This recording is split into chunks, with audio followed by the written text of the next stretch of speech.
ഹരേ കൃഷ്ണ. ഇനി നമുക്ക് 28ാമത്തെ ശ്ലോകം നോക്കാം. പുംസസ്ത്രിവർഗോ വിഹിത സുഹൃതോ ഹ്യനുഭാവിത ന തേഷു ക്ലിശ്യമാനേഷു ത്രിവർഗോർത്ഥായ കൽപ്പതേ. ഇനി നമുക്ക് അതിലെ പദങ്ങളുടെ അർത്ഥം നോക്കാം. ഇപ്പോൾ കഴിഞ്ഞ 2 ശ്ലോകങ്ങളിലായി തൻ്റെ പുത്രന്മാരുടെ, തൻ്റെ പ്രിയ പത്നിയുടെ ഒക്കെ ഒരു ക്ഷേമം അന്വേഷിക്കുന്ന വസുദേവരെ കണ്ടുവെങ്കിൽ, ഇനി അടുത്തത് തൻ്റെ ഈ ദുഃഖം, ഒരു വ്യക്തിപരമായ ദുഃഖം അല്ലെങ്കിൽ ഒരു പൊതുവായ തത്വം ഇവിടെ പറയുകയാണ് വസുദേവര. പുംസസ് ത്രിവർഗോ, പുംസഹ ത്രിവർഗഃ. പുംസഹ എന്നാൽ മനുഷ്യൻ്റെ, ത്രിവർഗഃ എന്ന് പറഞ്ഞാൽ 3 ത്രിവർഗഃ 3 തരത്തിലുള്ള, വിഹിതഃ എന്നാൽ വിഹിതമാകുന്നു അല്ലെങ്കിൽ അങ്ങനെ പറയപ്പെടുന്നു. ഇവിടെ ഈ 3 തരത്തിലുള്ളത് എന്ന് പറഞ്ഞത് 3 പുരുഷാർത്ഥത്തെക്കുറിച്ചാണ്. ധർമ്മം, അർത്ഥം, കാമം തുടങ്ങിയ 3 പുരുഷാർത്ഥങ്ങളെക്കുറിച്ചാണ് ഇവിടെ പറഞ്ഞിരിക്കുന്നത്. ഈ 3 പുരുഷാർത്ഥങ്ങൾ, ഒരു മനുഷ്യൻ്റെ ഈ 3 പുരുഷാർത്ഥങ്ങൾ വിഹിതഃ എന്നാൽ അതിന് വിഹിതമായിട്ട് അല്ലെങ്കിൽ വിഹിതമാകുന്നു, അങ്ങനെ പറയപ്പെടുന്നു എന്നൊക്കെ അർത്ഥം. അപ്പോൾ എന്തിന് വിഹിതമാകുന്നു എന്ന് ചോദിച്ചാൽ സുഹൃദഃ ഹ്യനുഭാവിതഃ. സുഹൃദഃ, ഇവിടെ സുഹൃദഃ എന്ന് പറഞ്ഞിരിക്കുന്നത് ബന്ധുമിത്രാദികളുടെ എല്ലാവരുടെയും ചേർത്തിട്ടാണ്. പുത്രന്, പ്രിയപത്നി, ഇതെല്ലാം ചേർന്നാണ് ഇതിൽ വരുന്നത്. അപ്പോൾ അങ്ങനെയുള്ള ബന്ധുക്കളുടേത്, മിത്രങ്ങളുടേത്, അതേപോലെ തന്നെ തൻ്റെ കുടുംബത്തിൻ്റെ, തൻ്റെ പ്രിയപത്നിയുടെയും തൻ്റെ പുത്രന്മാരുടെയും, അങ്ങനെ എല്ലാവരുടെയും ഹ്യനുഭാവിതഃ. ഇവിടെ ഹി അനുഭാവിതഃ, ഇങ്ങനെ 2 വാക്കുകൾ ചേരുന്നതാണ് ഹ്യനുഭാവിതഃ. ഹി എന്ന് പറഞ്ഞാൽ നമ്മൾ മുൻപ് പറഞ്ഞിട്ടുണ്ട്, ആ കാര്യം ഉറപ്പിച്ചു പറയുകയാണ്, അങ്ങനെയാണ് എന്നൊന്ന് ഉറപ്പിക്കുകയാണ്. എന്താ? അനുഭാവിതഃ. അനുഭാവിത എന്ന് പറഞ്ഞാൽ അവർക്ക് ആ ഒരു അനുഭാവ്യമായ ഭാവത്തിലായിരിക്കണം, അല്ലെങ്കിൽ അവരുടെ സന്തോഷം ഹേതുവായിട്ട് സമ്പാദിക്കേണ്ടതാണ് ഇതൊക്കെ. കുറച്ചുകൂടി ലളിതമായി പറഞ്ഞാൽ, നമ്മൾ ഒരു പുരുഷൻ്റെ അല്ലെങ്കിൽ ഒരു മനുഷ്യൻ്റെ, ഇവിടെ പുരുഷൻ എന്ന് പറയുന്നത് പൊതുവായ മനുഷ്യൻ എന്ന അർത്ഥത്തിലാണ്, അവിടെ സ്ത്രീ പുരുഷ ഭേദത്തിലല്ല ഉദ്ദേശിച്ചത്. അപ്പോൾ ഒരു മനുഷ്യൻ്റെ ഈ 3 വിധത്തിലുള്ള ധർമാർത്ഥ കാമങ്ങളൊക്കെയും സമ്പാദിക്കേണ്ടത് തൻ്റെ കുടുംബത്തിൻ്റെ, തൻ്റെ പ്രിയപത്നി അല്ലെങ്കിൽ തൻ്റെ മക്കൾ, പിന്നെ തൻ്റെ മിത്രങ്ങൾ, തൻ്റെ ബന്ധുക്കൾ, ഇങ്ങനെ തുടങ്ങിയ അല്ല, അഥവാ സമൂഹത്തിലെ ഏതൊരു സമൂഹത്തിലാണോ ഒരു വ്യക്തി ജീവിക്കുന്നത്, ആ സമൂഹത്തിൻ്റെ സന്തോഷം ഹേതുവായിക്കൊണ്ട് വേണം ഈ ധർമ്മ അർത്ഥ കാമങ്ങൾ സമ്പാദിക്കുവാൻ. അഥവാ ഇതിലൊന്നിനെയും വേദനിപ്പിച്ചുകൊണ്ടാവരുത് ധർമ്മ അർത്ഥ കാമങ്ങൾ സമ്പാദിക്കുവാൻ. അടുത്ത പറയുകയാണ് ന തേഷു. ന എന്ന് പറഞ്ഞാൽ നമുക്കറിയാം ഇല്ല എന്ന അർത്ഥത്തിൽ. തേഷു എന്നാൽ അവര്, ക്ലിശ്യമാനേഷു എന്ന് പറഞ്ഞാൽ അവർ ക്ലേശിച്ചു കഴിയുന്ന സമയത്ത്, അവരൊക്കെ ദുഃഖിക്കുകയാണെങ്കിൽ, ത്രിവർഗോർത്ഥായ, ത്രിവർഗഃ അർത്ഥായ, ഈ 3 പ്രകാരത്തിലുള്ള ഈ ധർമാർത്ഥ കാമങ്ങളും, പിന്നെയോ അർത്ഥായ, ത്രിവർഗോർത്ഥായ എന്നതിൻ്റെ പദം പിരിച്ചാണ് നമ്മൾ പറഞ്ഞുകൊണ്ടിരിക്കുന്നത്. ത്രിവർഗ എന്നാൽ 3 തരത്തിലുള്ളതും, അർത്ഥായ എന്ന് പറഞ്ഞാൽ അവരുടെ സുഖത്തിനായിക്കൊണ്ട്, കൽപ്പതേ എന്നാൽ ഉതകുന്നില്ല. അപ്പോൾ ഇവിടെ പറഞ്ഞതിൻ്റെ സാരം, ഈ ധർമ്മ അർത്ഥ കാമങ്ങൾ സമ്പാദിക്കുന്നത് എന്ന് പറഞ്ഞാൽ, കാമങ്ങൾ എന്ന് പറയും നമ്മൾ ആഗ്രഹങ്ങൾ എന്നുള്ള അർത്ഥത്തിലെടുത്താലും, അങ്ങനെ ഒന്ന് സമ്പാദിക്കുന്നതും മറ്റൊരാളിനെയും വേദനിപ്പിച്ചുകൊണ്ടാവരുത്. അഥവാ മറ്റൊരാളിനെ വേദനിപ്പിച്ചുകൊണ്ട് നമ്മൾ സമ്പാദിക്കുന്നതൊന്നും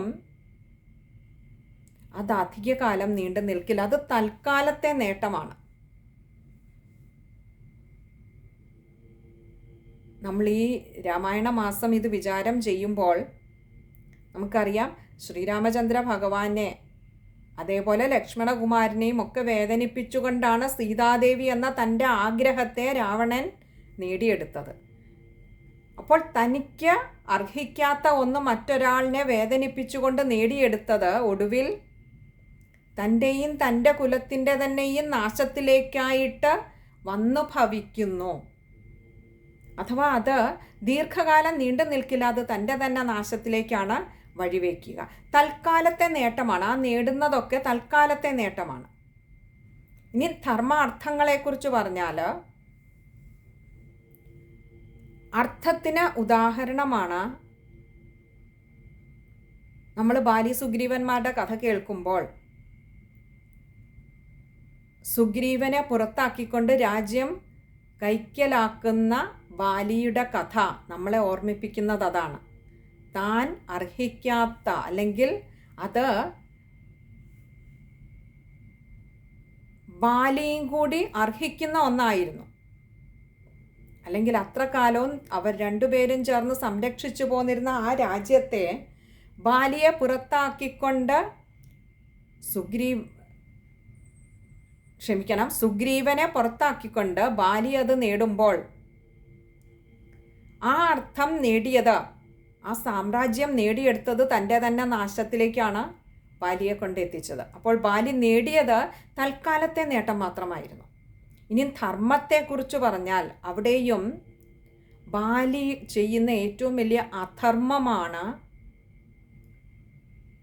സുഗ്രീവ പത്നിയെ തൻ്റെ ഇച്ഛയ്ക്കായിക്കൊണ്ട് തടങ്കലിൽ വയ്ക്കുന്നത്.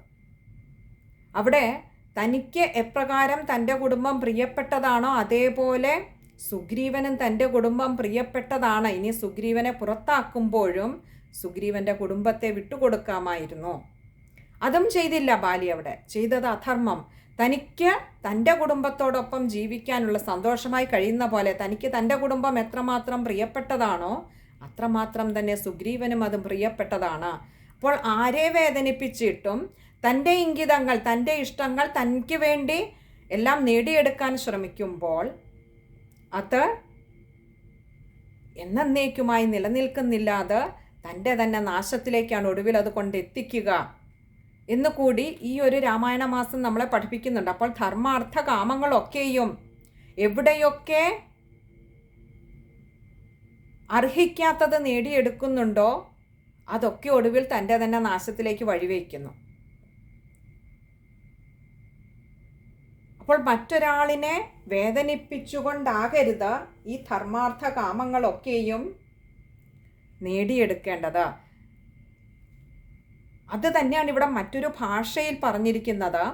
ഒരു മനുഷ്യൻ്റെ ഈ 3 പ്രകാരത്തിലുള്ള ധർമാർത്ഥ കാമങ്ങൾ, ഈ പുരുഷാർത്ഥങ്ങൾ 3ഉം മറ്റുള്ളവരുടെ, അപ്പോൾ ബന്ധുക്കൾ, മിത്രങ്ങൾ, തൻ്റെ കുടുംബം, തൻ്റെ സഹോദരങ്ങൾ, ഇവരൊക്കെ ഉൾക്കൊള്ളുന്നതാണ് ഒരു സമൂഹം എന്ന് പറയുന്നത്. അപ്പോൾ മറ്റൊരാളിനെയും വേദനിപ്പിക്കാതെ, അല്ലെങ്കിൽ ഇവരുടെയൊക്കെ സന്തോഷത്തിനായിക്കൊണ്ട് വേണം എൻ്റെ ധർമാർത്ഥ കാമങ്ങൾ ഞാൻ നേടിയെടുക്കാൻ എന്ന് പറയുമ്പോൾ, ഈ സമൂഹം എന്ന് പറയുന്ന ഇതൊക്കെയാണ്. ഈ സമൂഹത്തിലെ ഓരോ ജീവിയും നമ്മുടെയൊക്കെ ഈ ബന്ധുമിത്ര കുടുംബഭാവത്തിലുള്ളതാണ്. മിത്രങ്ങളാവാം, സുഹൃത്തുക്കളാവാം, അങ്ങനെ ആരെങ്കിലുമൊക്കെയാണ് ഈ സമൂഹത്തിൽ നമ്മുടെ ചുറ്റിനുമുള്ളതെല്ലാം തന്നെയും. അപ്പോൾ അവയെയൊക്കെ വേദനിപ്പിക്കാതെ വേണം, അല്ലെങ്കിൽ അവയുടെ സന്തോഷത്തിന് ഉതകുന്ന വിധത്തിൽ വേണം നമ്മുടെ ഓരോ കർമ്മവും. ഒരു വാക്കുകൊണ്ട് പോലും തൻ്റെ കൂടെയുള്ളവരെ വേദനിപ്പിക്കരുത്. അതുപോലും അധർമ്മമായി മാറും. കാരണം ഒരു ആയുധം കൊണ്ട് ഏൽപ്പിക്കുന്ന മുറിവിനേക്കാൾ ആഴത്തിലുള്ള മുറിവേൽപ്പിക്കാൻ ഒരു വാക്കിന് കഴിയും. അപ്പോൾ ആ വാക്കുകൊണ്ട് പോലും, അപ്പോൾ അതും അധർമ്മമായിട്ട് മാറും. ഒരു ആയുധം കൊണ്ട് മുറിവേൽപ്പിക്കുന്നത്, മറ്റൊരാളിനെ മുറിവേൽപ്പിക്കുന്നത് അധർമ്മമാണെങ്കിൽ അതിനേക്കാൾ വലിയ മുറിവുകൾ സൃഷ്ടിക്കാൻ കഴിയുന്ന വാക്കുകൾ പ്രയോഗിക്കുന്നത് പോലും അധർമ്മമാണ്. അപ്പോൾ തൻ്റെ ചുറ്റിനുമുള്ളവരുടെ ഒക്കെ സന്തോഷത്തിനായിക്കൊണ്ട് വേണം താൻ വർത്തിക്കാൻ, അല്ലെങ്കിൽ തൻ്റെ ഓരോ പ്രവൃത്തിയും മറ്റുള്ളവരുടെ സന്തോഷം ഹേതുവായി, മറ്റുള്ളവരെ വേദനിപ്പിക്കാത്ത വിധത്തിൽ വേണം താൻ ധർമാർത്ഥ കാമങ്ങൾ നേടാൻ.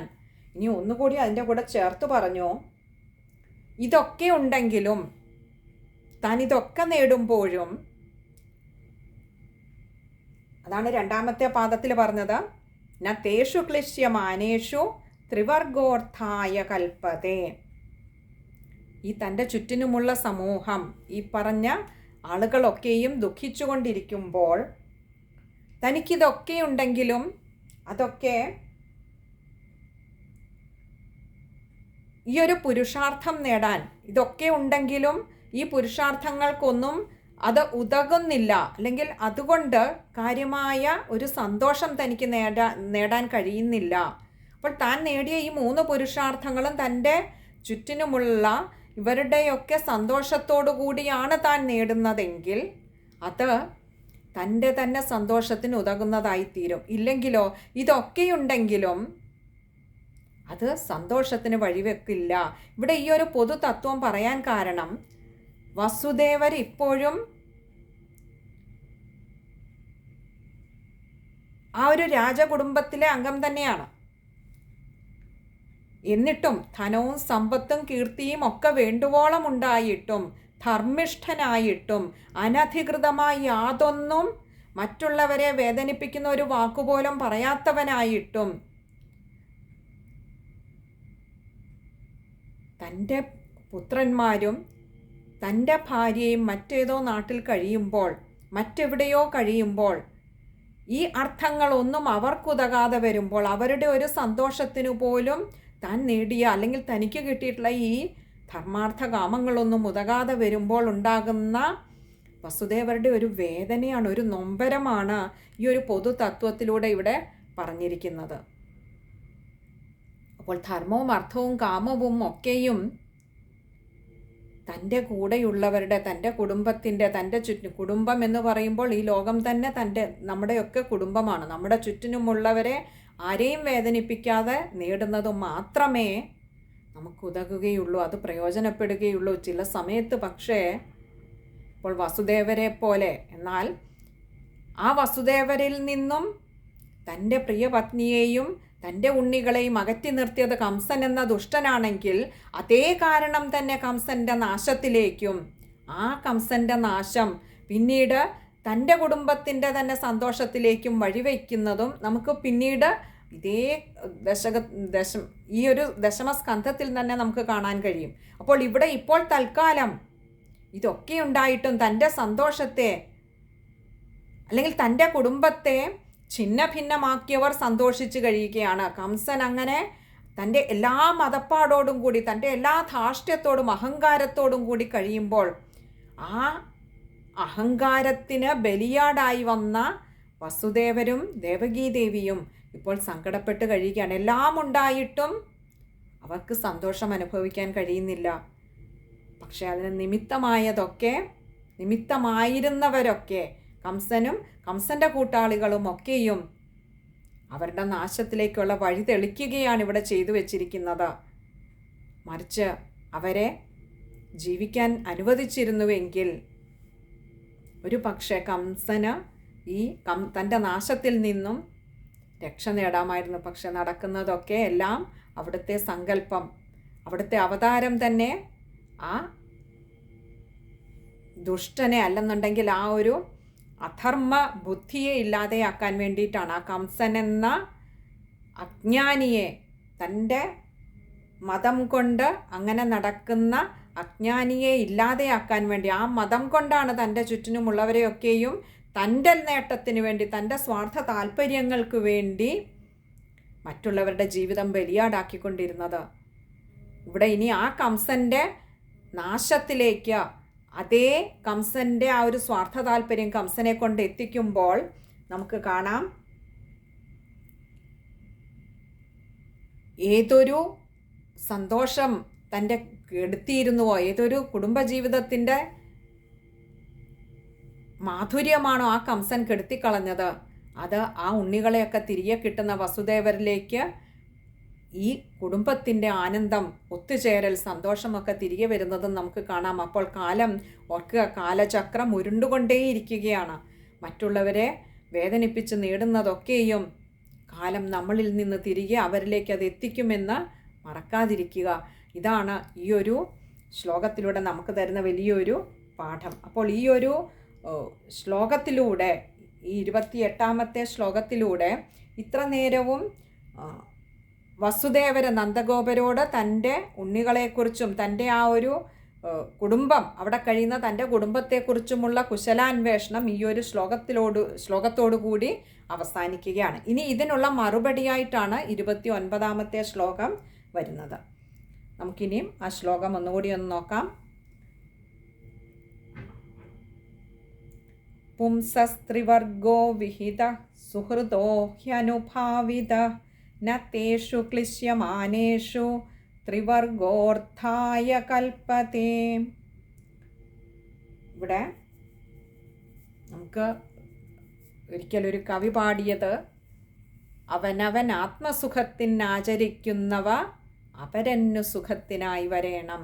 ഇവിടെയും നമുക്ക് അതുതന്നെയാണ് ഇവിടെ വസുദേവർ മറ്റൊരു ഭാഷയിൽ പറഞ്ഞു തരുന്നതല്ലേ. നമ്മുടെ സുഖത്തിനായിക്കൊണ്ടാണ് നമ്മൾ ധർമാർത്ഥ കാമങ്ങളൊക്കെ നേടുന്നത്, നമ്മുടെ സുഖത്തിനായിക്കൊണ്ടാണ്. പക്ഷേ അത് മറ്റൊരാളിൻ്റെയും കൂടി സുഖത്തിനായിക്കൊണ്ട്, അല്ലെങ്കിൽ മറ്റൊരാളിൻ്റെ സന്തോഷത്തിനായിക്കൊണ്ട് അത് ഭവിച്ചില്ലെങ്കിൽ, അല്ലെങ്കിൽ മറ്റൊരാളിനെ വേദനിപ്പിക്കുന്നതായാൽ നമ്മുടെ സുഖം ദുഃഖത്തിലേക്കുള്ള വഴി തുറക്കുകയാണ് എന്ന്. ഇന്നത്തെ സുഖം, മറ്റൊരാളിനെ വേദനിപ്പിച്ചുകൊണ്ട് ഇന്ന് നേടുന്ന സുഖം നമ്മുടെ നാളത്തെ ദുഃഖത്തിനുള്ള വഴിതെളിക്കലാണ് എന്ന് ഓർക്കുക എന്നും കൂടി പറയട്ടെ. ഇനിയും നമുക്ക് ആ ശ്ലോകം വായിക്കുമ്പോൾ ശ്രദ്ധിക്കേണ്ട കാര്യങ്ങൾ, പുംസസ്ത്രിവർഗോ വിഹിത, അവിടെ വിഹിത ഹ്യനുഭാവിത, ഇങ്ങനെ 2 വാക്കുകളിൽ വിസർഗം വരുന്നുണ്ട്. അപ്പോൾ അതൊന്ന് വായിക്കുമ്പോൾ ശ്രദ്ധിച്ച് പകുതി ഒരു ഹകാരം കൊടുത്ത് വായിക്കുക. അതേപോലെ ഹ്യനുഭാവിത, ഹ്യായ്ക്ക് അകാരം കൊടുക്കുക, ഹി അനുഭാവിതയാണ്. പിന്നെ അടുത്തത് ത്രിവർഗോർത്ഥായ കൽപ്പതേ. ഇത്രയും കാര്യങ്ങൾ കുറച്ച് ത്രിവർഗോർത്ഥായ, അതേപോലെ പുംസസ്ത്രിവർഗോ, അതൊക്കെ ചിലപ്പോൾ തുടക്കക്കാർക്ക് കുറച്ചൊരു പ്രയാസം തോന്നിയേക്കാം. എങ്കിലും പരിശീലിക്കുക. പരിശീലനത്തിലൂടെ നമ്മൾ പഠിക്കാനായി നമ്മുടെ ഒരു ശ്രമമുണ്ടായാൽ, പരിശീലിക്കാൻ തുടങ്ങിയാൽ ഭഗവാൻ കൂടെ വന്ന് നമുക്ക് പഠിക്കാൻ, ഭഗവാൻ തന്നെ അത് വേണ്ട കളമൊരുക്കി തരും, സൗകര്യം ചെയ്തു തരും, നമ്മളെ പഠിപ്പിക്കുക തന്നെ ചെയ്യും. അതുകൊണ്ട് അതൊന്ന് ശ്രദ്ധിച്ച് വായിക്കുക. ഇനിയും അതിലെ അന്വയക്രമത്തിലുള്ള പദങ്ങൾ കൂടി പറഞ്ഞു തരാം. പുംസ ത്രിവർഗ സുഹൃദ അനുഭാവിത വിഹിത തേഷു ക്ലിശ്യമാനേഷു ത്രിവർഗ അർത്ഥായ ന കൽപ്പതേ. ഒന്നുകൂടി പറയാം. പുംസഃ ത്രിവർഗഃ സുഹൃദഃ അനുഭാവിതഃ വിഹിതഃ തേഷു ക്ലിശ്യമാനേഷു ത്രിവർഗഃ അർത്ഥായ ന കൽപ്പതേ. അപ്പോൾ ഒക്കെ ഉണ്ടായിട്ടും അവരൊക്കെ ക്ലേശിക്കുകയാണെങ്കിൽ, ദുഃഖിക്കുകയാണെങ്കിൽ ഈ ധർമാർത്ഥകാമങ്ങൾക്ക് യാതൊരു വിലയുമില്ല, അല്ലെങ്കിൽ അങ്ങനെ നേടുന്ന ഒന്നും ഉതകുന്നില്ല എന്ന് തന്നെയാണ് ഇവിടെ പറഞ്ഞിരിക്കുന്നത്. അപ്പോൾ ഇത്രയും കാര്യങ്ങളാണ് ശ്രദ്ധിക്കാനുള്ളത്. ഹരേ കൃഷ്ണ.